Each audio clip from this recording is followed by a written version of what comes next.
Okay, so I'm gonna speak on this. I know it's gonna be probably a pretty bad idea to speak on this and be like, "Oh, you're just doing this for attention and stuff like this," and you're just gonna bring the devs more hate and all this other stuff.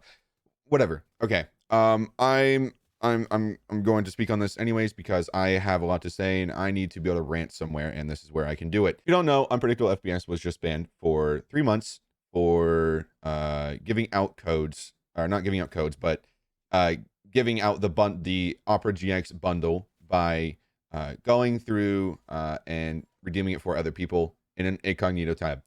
So the reason I would that in itself is like, okay, fine, whatever. But there's been a new aspect added to this, which that aspect is Rainster.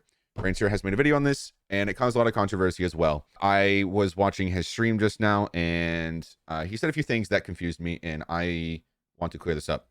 Zone, in his response to Rainster's video, has said he was not singled out. All people I'm aware of who took/are taking advantage of this exploit in our systems are being banned. There are circumventing systems in place to avoid rapid redemption to farm engagement on videos and as a result gain from it.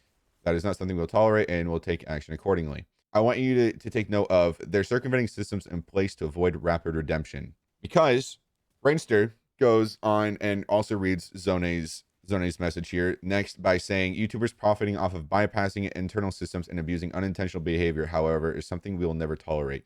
Rainster claims it's not bypassing, and it's just they found a way to be able to do multiple codes, and it was a mistake by the devs that they didn't foresee, which again he claims is not bypassing, but this is quite literally bypassing.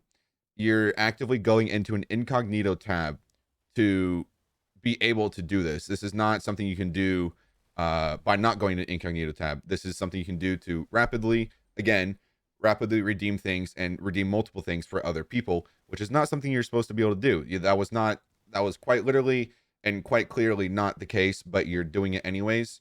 That is quite literally bypassing. The next thing, the 90-day ban, way too much. I don't agree with it. I would see reason in a 14-day ban. I could see that. This doesn't seem like a big enough issue that it should be a 90-day ban though. This isn't breaking the game. This is just helping others out. I think 14-day ban would have been perfectly fine. 90 days is quite crazy to me. I don't fully agree with that. Even the ban itself is a little weird.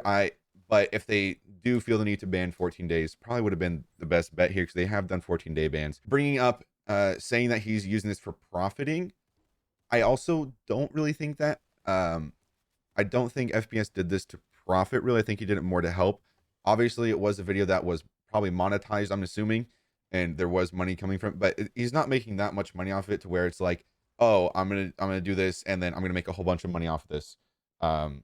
That's I don't think that was really the thought process behind it. I think he generally just wanted to help out. But there are a few things in the past that do kind of point to maybe it not being. There are a few things that FPS has done in the past that make it not purely just for helping others out. I'm not saying that's the case here. I'm not really saying that like I believe this is why FPS did it in terms of just only wanting to do this for profit and stuff like that. I do think FPS did this, out of the kindness of his heart or whatever. But there are things that we have to look into account here that I think no one else is really talking about.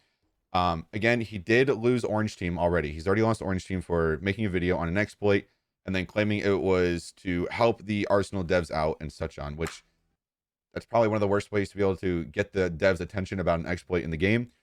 When you probably have connections to the devs themselves to be able to tell them, hey, this is something that that is happening or that you can do in this game, just go directly to the devs. And that's something that Zoni pointed out here.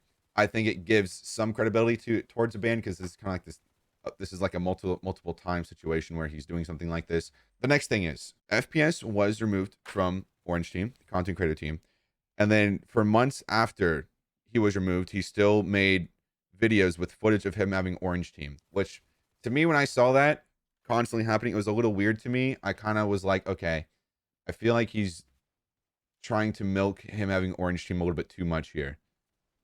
Because even when he didn't have it on his account, I don't think he has it anymore. I don't think he even has it now. For months after, he was still using footage of him having Orange Team, which again was really weird. If that's not the case, so be it. just from an outsider's point of view, that's what it seems like. And then I think this also made a little bit worse by Rainster saying that this just ruined his career. I don't think it fully ruined his career. Yeah, 90 days without Arsenal is probably going to suck if you've put this much time and effort into it. I'm sure it's going to suck because you're not really able to play the game that you actually enjoy playing the most. But I don't think it's going to hurt his career. He can still make like update videos going over what exactly was added in the updates and so on.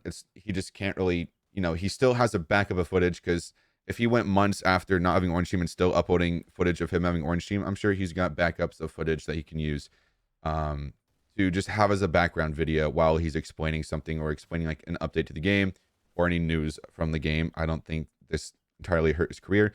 I mean, it's going to hurt a little bit, but it's not gonna be like a career-ending sort of decision that the devs have made here. I think he's covered.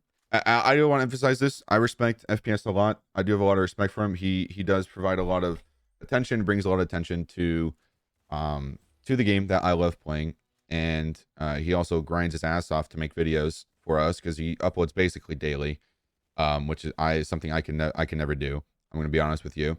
I would like to have this video out there to try and maybe help FPS get a lower ban instead of 3 months, because that is kind of crazy. All right, so another good point here. I do want to credit Rainster for this. I've also said something about this as well, but I've never said it publicly on here. Rainster brings up a good point in saying that the Arsenal devs should probably make a community guidelines thing in terms of like, how you should present yourself and all this other stuff so that you don't get in trouble with the devs.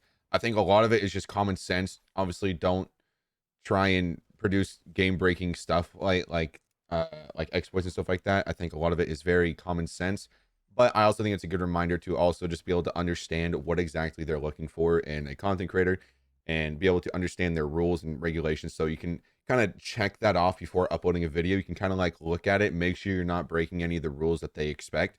I do think having a community guidelines, or like if you get the Orange Team thing, you have to like sign a little like agreement thing. Like it's so official. I know it's weird, but like if you are applying for Orange Team, or if they reach out to you about giving you Orange Team, they should also send you like a list of things so that you're not breaking any like rules or something like that.